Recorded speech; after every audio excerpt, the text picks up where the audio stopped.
নমস্কাৰ সকলোকে ৰঙৰ উৎসৱ ফাকুৱাৰ শুভেচ্ছা জ্ঞাপন কৰিছো আৰু এই যে ৰঙৰ উৎসৱ ফাকুৱাৰ ইয়াৰ বিভিন্ন ধৰণৰ পৌৰাণিক কথা আছে আমি বাৰু কোনে কোনে কি কাহিনী জানো হোলিকা দহনৰ কাৰণে হোলিকা উৎসৱ পালন কৰা হয় হোলিকা দহন আৰু হোলি উৎসৱ হে হোলিকাৰ পৰা আহিছে বুলি বিভিন্ন জনে কয় প্ৰহ্লাদক দেউতাকে হৰি নাম মুখৰ পৰা আঁতৰাব পৰা নাছিলে আৰু তেতিয়া তেওঁ চিন্তিত হৈ পৰিছিলে আৰু ককাইকৰ চিন্তা দেখি হোলিকা আহি কৈছিলে যে কি ধৰণে সহায় কৰিব পাৰো তেতিয়া প্ৰহ্লাদৰ কথা কৈছিল হোলিকাই এটা বৰদান পাইছিলে ব্ৰহ্মাৰ পৰা যে কোনো জুইত তেওঁ দাহ নাযায় গতিকে হোলিকাই ককাইকক কৈছিলে যে মই প্ৰহ্লাদক জুইত দহন কৰিব পাৰিম আৰু মই জুইত বহি থাকিম প্ৰহ্লাদক কোচত লৈ তেতিয়া প্ৰহ্লাদে জুইত দাহ হৈ যাব আৰু হোলিকা বাচি যাব এই ধৰণে প্ৰহ্লাদক তেওঁ মৃত্যুদণ্ড দিব পাৰিব হোলিকাই যেতিয়া প্ৰহ্লাদক কোচত লৈ জুইৰ ওপৰত বহিছিলে প্ৰহ্লাদ জুইত দাহ নগল যেহেতু নাৰায়ণৰ নাম লৈ আছিলে আৰু হোলিকা দাহ গল তেতিয়া হোলিকাই বাৰে বাৰে চিঞৰিছিলে যে ব্ৰহ্মাই যি বৰ দিছিলে হোলিকাক যে জুইত দহন নহয় সেই বৰ মিছা আছিলে বুলি হোলিকাই বাৰে বাৰে চিঞৰিছিলে যেহেতু দাহ হৈ গৈ আছিল আৰু মৃত্যুৰ মুখলৈ গৈ আছিলে তেতিয়া ব্ৰহ্মা আহিছিলে ব্ৰহ্মাই আহি হোলিকাক কৈছিলে যে মই যি বৰ দিছিলো সেই বৰ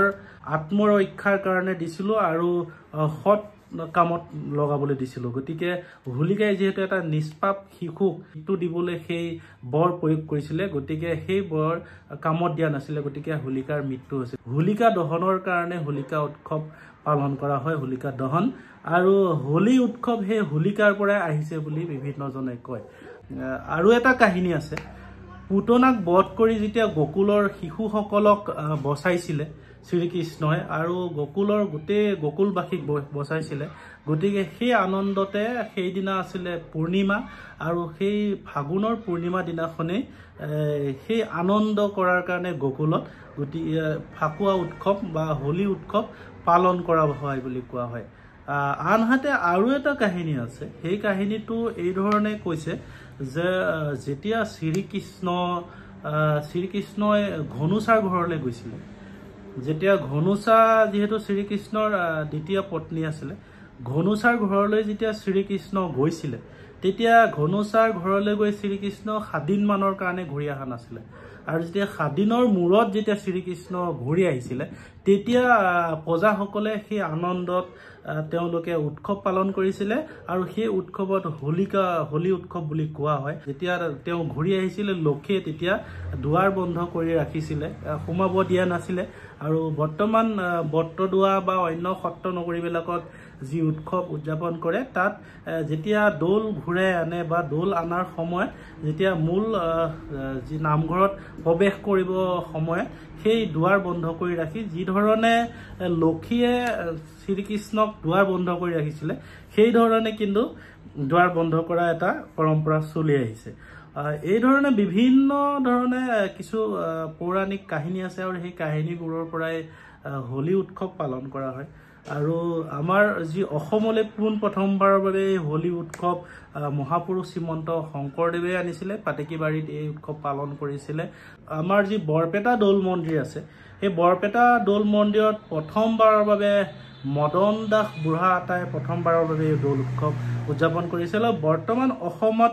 বৰপেটা বৰদোৱা এই দৌল উৎসৱসমূহ অতি উলহ মালহে পালন কৰা হয় আৰু এটা কথা আছে যে ফাকুৱা উৎসৱটো যেতিয়া ফাগুন মাহৰ পূৰ্ণিমাৰ পূৰ্বে যিটো পালন কৰা হয় সেইটো ডেকা দৌল বুলি কোৱা হয় আৰু যিটো চতৰ মাহত পালন কৰা হয় সেইটো বুঢ়া দৌল বুলিও কোৱা হয় এই ধৰণে বিভিন্ন ধৰণৰ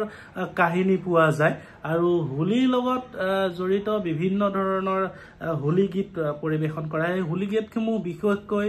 আমাৰ শ্ৰীকৃষ্ণৰ যি ধৰণৰ লীলা আছিলে তেওঁৰ যি মাধুৰ্য আছিল সেইসমূহক লৈ হোলী গীতসমূহ গোৱা হয় আৰু হোলী গীতৰ লগত জড়িত আমাৰ হোলী উৎসৱৰ বিভিন্ন নামো আছে যেনেকৈ ফল্গু উৎসৱ বুলি কোৱা হয় ফাগুৱা বুলি কোৱা হয়, ফাকু উৎসৱ বুলি কোৱা হয়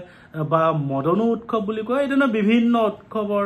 নামেৰে আমাৰ ফাকুৱা উৎসৱটোৰ নামাকৰণ কৰা হৈছে। আৰু ইয়াৰ লগত যেতিয়া পূৰ্বতে ফাকু খেলিছিলে, এই ফাকুসমূহ ৰং ব্যৱহাৰ এই ধৰণৰ বৰ্তমানৰ যিসমূহ কেমিকেল বা অন্যান্য ৰং তেওঁলোকে ব্যৱহাৰ কৰা নাছিলে। সেই পূৰ্বতে আমাৰ পুৰৈ শাকৰ ৰং বা আমাৰ যিবোৰ পলাশৰ ৰং আছিলে, সেই পলাশ ফুলৰ ৰং বা হালধিৰ যি হালধীয়া ৰং, এইসমূহ ব্যৱহাৰ কৰি কিন্তু হোলী উদযাপন কৰিছে বুলি লিখিত পোৱা যায়। আৰু বিভিন্ন ধৰণৰ কাহিনী আছে। আৰু মই ভিডিঅ'টো আজি যিহেতু হোলী, সকলোলৈ হোলীৰ শুভেচ্ছা জ্ঞাপন কৰি এই ভিডিঅ'টো প্ৰস্তুত কৰিলোঁ। আৰু আপোনালোকেও হোলীৰ বিষয়ে বিভিন্ন ধৰণৰ যিবোৰ কাহিনী আছে, কি কি কাহিনী জানে কমেণ্টৰ জৰিয়তে জনাবচোন। ধন্যবাদ। সকলোলৈ পুনৰবাৰ হোলীৰ শুভেচ্ছা জ্ঞাপন কৰিছোঁ।